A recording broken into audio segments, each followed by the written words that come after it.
నా పేరు సంధ్య.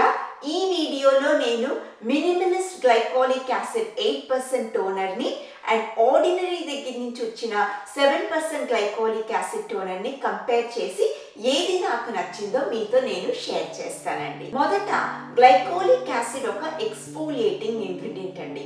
అంటే మన స్కిన్ మీద ఉన్న టాప్ సెల్స్ అంతా రెగ్యులర్గా డెడ్ సెల్స్ అంతా కిందకి పడిపోతాయండి. అవి కిందకి పడిపోగానే కింద లేయర్ నుంచి కొత్త సెల్స్ ఆ పాత సెల్స్ని రీప్లేస్ చేస్తాయండి. ఇది రెగ్యులర్గా జరిగే ప్రాసెసేనండి. కానీ చాలాసార్లు కొన్ని సెల్స్ మాత్రం కిందకి పడిపోవండి. అవన్నీ పక్కకి అతుక్కొని ఒక చైన్ లాగా ఫామ్ చేస్తుందండి. మన స్కిన్కి ఒక డల్ లుక్ ఇచ్చేస్తుందండి. ఇప్పుడు గ్లైకాలిక్ యాసిడ్ లాంటి ఎక్స్ఫోలియేటింగ్ ఇంగ్రీడియంట్స్ మన స్కిన్ మీద రాయగానే అవి ఈ సెల్స్ మధ్యలో ఉన్న బాండ్ని బ్రేక్ చేసి అది బ్రేక్ అవ్వగానే ఆ బాండ్ ఆ సెల్స్ అంతా కిందకి పడిపోతాయండి. అలాంటి సెల్స్ కిందకి పడగానే కొత్త సెల్స్ వాటిని రీప్లేస్ చేయగానే మన స్కిన్ భలే బాగా బ్రైట్గా అవుతుందండి. అదే ఎక్స్ఫోలియేషన్ ప్రాసెస్ అండి. ఇప్పుడు గ్లైకాలిక్ యాసిడ్ ఒక స్ట్రాంగ్ ఎక్స్ఫోలియేటింగ్ ఇంగ్రీడియంట్ అండి. ఎందుకంటే దాని మాలిక్యులర్ సైజ్ చాలా చిన్నదండి. అది చాలా చిన్నది అయినందువలన అది స్కిన్ లోపలికి కొంచెం డీపర్గా వెళ్తుందండి. అది లోపలికి వెళ్తుంది, అందుకని అది మోర్ ఎఫెక్టివ్ అండి. కానీ అది లోపలికి వెళ్ళేందువలన అది కొంచెం స్ట్రాంగ్గా కూడా ఉంటుంది. అందుకని మనకి కొంచెం డార్క్ స్కిన్ టోన్, ఆ ఫారినర్స్ ఉంటారు కదండి, వైట్ స్కిన్ టోన్, వాళ్ళు తప్ప మిగతా అందరూ డార్క్ స్కిన్ టోనే అనుకోండి. వాళ్ళందరికీ కొంచెం గ్లైకాలిక్ యాసిడ్ కరెక్ట్గా యూజ్ చేయలేదంటే కొంచెం ఇరిటేషన్ని కాజ్ చేస్తుంది. అందువలన మీరు గ్లైకాలిక్ యాసిడ్ని కంప్లీట్గా స్విచ్ ఆఫ్ అవ్వద్దండి. ఎందుకంటే గ్లైకాలిక్ యాసిడ్ బెనిఫిట్స్ చాలా ఎక్కువ ఉన్నాయి. అది కరెక్ట్గా యూజ్ చేశారంటే ఆ బెనిఫిట్స్ అంతా మనం పొందొచ్చు, ఆ ఇరిటేషన్ అంతా అవాయిడ్ చేయొచ్చు. అది ఎలా కరెక్ట్గా యూజ్ చేయాలో అది నేను towards the end of the video మీతో షేర్ చేస్తాను. ఇప్పుడు glycolic acid 5 to 7% mild strength అండి, 8 to 10% మోడరేట్ స్ట్రెంగ్త్ అండి, మిడ్ లెవెల్, తర్వాత 10% కన్నా ఎక్కువ హై స్ట్రెంగ్త్ అండి. So ordinary mild strength, minimalist moderate strength అని చెప్పొచ్చు. గ్లైకాలిక్ యాసిడ్ కొంచెం కేర్ఫుల్గా యూజ్ చేయాలి కాబట్టి నేను ఆర్డినరీని రికమెండ్ చేస్తానేమో అనుకోవచ్చు. లేదండి, నేను మినిమలిస్ట్, అది 8%, 7% కన్నా ఎక్కువ ఉన్నా కూడా, మీకు సెన్సిటివ్ స్కిన్ ఉన్నా కూడా నేను ఈ రెండు ప్రోడక్ట్స్లో మినిమలిస్ట్నే రికమెండ్ చేస్తానండి. ఎందుకంటే ఆర్డినరీలో వాళ్ళు కొన్ని ఫ్లవర్ ఎక్స్ట్రాక్ట్స్ యూజ్ చేశారండి. అలాంటి ఇంగ్రీడియంట్స్ కొంచెం చాలాసార్లే యాక్చువల్గా కొంచెం మన స్కిన్కి ఇరిటేషన్ కాజ్ చేస్తుందండి. అందరికీ ఇరిటేషన్ అవ్వకపోవచ్చు, కానీ ఇరిటేషన్ అయ్యే ఛాన్సెస్ చాలా హైగా ఉంటుంది. సో అలాంటి ఇంగ్రీడియంట్స్ ఎస్పెషలీ ఎక్స్ఫోలియేటింగ్ ప్రోడక్ట్స్లో, ఎస్పెషలీ గ్లైకాలిక్ యాసిడ్ ప్రోడక్ట్లో యూజ్ చేసేది నాకు కొంచెం హై రిస్క్ అనిపిస్తుందండి. అందుకనే నేను మినిమలిస్ట్ని రికమెండ్ చేస్తున్నాను.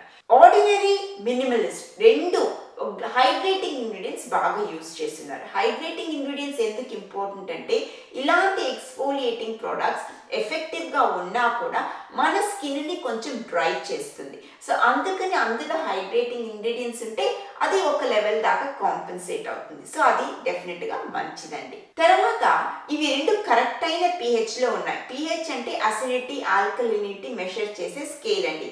మన స్కూల్లో కెమిస్ట్రీలో చదివాం అది pH. సో ఈ రెండు గ్లైకాలిక్ యాసిడ్ ఎప్పుడు కరెక్ట్ అయిన pHలో ఉంటేనే అది ఎఫెక్టివ్గా ఉంటుంది. సో ఇవి రెండు కరెక్ట్ అయిన pHలో ఉన్నాయి. సో అది కూడా టిక్కేనండి. ఆర్డినరీలో కొన్ని ఇంగ్రీడియంట్స్ మన స్కిన్లో ఏదైనా ఇరిటేషన్ అవుతాయి, వాటిని కూడా రెడ్యూస్ చేసే ఇంగ్రీడియంట్స్ ఉన్నాయండి. మినిమలిస్ట్లో అలాంటి ఇంగ్రీడియంట్స్ ఏమీ లేదు. అయినా కూడా నేను మినిమలిస్ట్నే రికమెండ్ చేస్తున్నాను. ఎందుకంటేనండి మినిమలిస్ట్ ఏం చెప్తుంది, అది ఒక గ్లైకాలిక్ యాసిడ్ టోనర్ అని చెప్తుంది. ఆ ప్రామిస్ని అది డెలివర్ చేస్తుంది. ఆర్డినరీ కూడా అది గ్లైకాలిక్ యాసిడ్ టోనర్ అనే చెప్తుంది.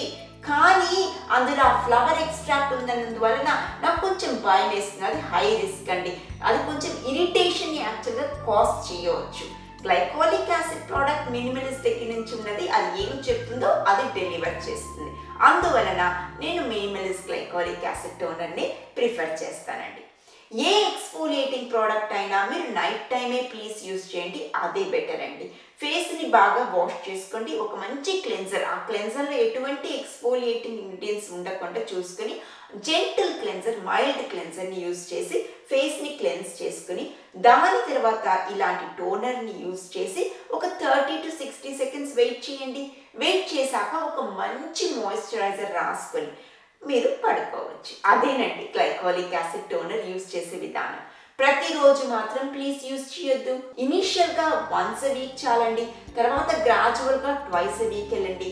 మ్యాక్సిమం మీకు ఆయిలీ యాక్నీ ప్రోన్ స్కిన్ ఉంటే 3 times a వీక్ వెళ్ళండి. అన్ని ఎక్స్ఫోలియేషన్ ప్రోడక్ట్స్ మీరు కౌంట్ చేస్తే maximum 3 times a week use చేయండి. సో ఇది 3 times a వీక్, ఇంకేదో exfoliating product 3 times a week, అలా కాదండి. అన్నీ కలిపితే maximum 3 times a week. Me skin ఎలా రియాక్ట్ అవుతుందో చూడండి, దాన్ని బట్టి మీరు అడ్జస్ట్ అవ్వండి. అంతేగాని ఇనీషియల్గానే 3 timesకి ఎప్పుడు వెళ్ళొద్దండి. గ్లైకోలిక్ యాసిడ్ వల్ల ఏం యూస్ అంటే 3 uses అండి. మన స్కిన్ని బ్రైట్ చేస్తుంది, ఎందుకంటే ఆ ఓల్డ్ సెల్స్ అన్ని పడిపోయి కొత్త సెల్స్ వచ్చేస్తాయి.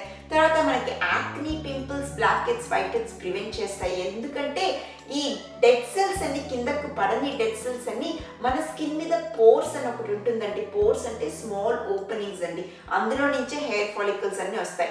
దాని లోపలికి పోయి క్లాగ్ అయిపోయి అది కొన్ని రోజుల్లో acne, pimples, black heads, white heads గా మారిపోతుంది. సో అది క్లాగ్ అవ్వడానికి ఛాన్స్ ఇవ్వకుండా వాటిని ముందే కిందకు పడేదానికి హెల్ప్ చేస్తుంది. కాబట్టి glycolic acid preventing pimples, acne, black heads and white heads అని కూడా చెప్పొచ్చండి. మన స్కిన్ మీద ఉన్న టాప్ లేయర్ డెడ్ సెల్స్ లో చాలా సార్లు పిగ్మెంట్ ఉంటుందండి, ఎక్స్ట్రా అమౌంట్ ఆఫ్ పిగ్మెంట్. ఆ పిగ్మెంట్ వచ్చి dark spots, pigmentation, uneven skin tone cause చేస్తుంది. అలాంటి పిగ్మెంటేషన్ ని గ్లైకోలిక్ యాసిడ్ రిడ్యూస్ చేస్తుంది. ఎందుకంటే ఆ డెడ్ సెల్స్, కిందకి పడని డెడ్ సెల్స్ ని కిందకు తోసేసరికి అందులోపల ఉన్న పిగ్మెంటేషన్ కూడా దాంతో పాటు కిందకి వెళ్ళిపోతుంది కదా. సో అలాగా టాప్ లెవెల్లో ఉన్న మన పిగ్మెంటేషన్ ని రిడ్యూస్ చేసి మన స్కిన్ ని బాగా బ్రైట్ చేస్తుంది. ఒక ఇంపార్టెంట్ థింగ్ అండి, పిగ్మెంటేషన్ అంత టాప్ లేయర్లోనే ఉండదండి. ఈ డార్క్ స్పాట్స్ అంత టాప్ లేయర్లోనే ఉండదండి, కొంచెం డీపర్ లేయర్స్లో కూడా ఉంటాయి. డీపర్ లేయర్స్లో ఉంటే కూడా మన కంటికి కనిపిస్తాయి. డీపర్ లేయర్లో ఉన్న dark spots pigmentation glycolic acid help చేయదండి. టాప్ లేయర్లో ఏదైతే ఉందో వాటిని డెడ్ సెల్స్ పడిపోయేసరికి వాటితో పాటు వెళ్ళిపోతాయి. అదేనండి, అదే చెప్పాలనుకున్నాను మీతో. మీకు ఈ వీడియో నచ్చుంటే ప్లీజ్ నాకు ఒక లైక్ ఇచ్చి సబ్స్క్రైబ్ చేయండి. మీరు సబ్స్క్రైబ్ చేస్తే అది నాకు చాలా హెల్ప్ అవుతుందండి. అంతేనండి, నేను మిమ్మల్ని నెక్స్ట్ వీడియోలో కలుస్తాను. అంతవరకు బాయ్ అండి.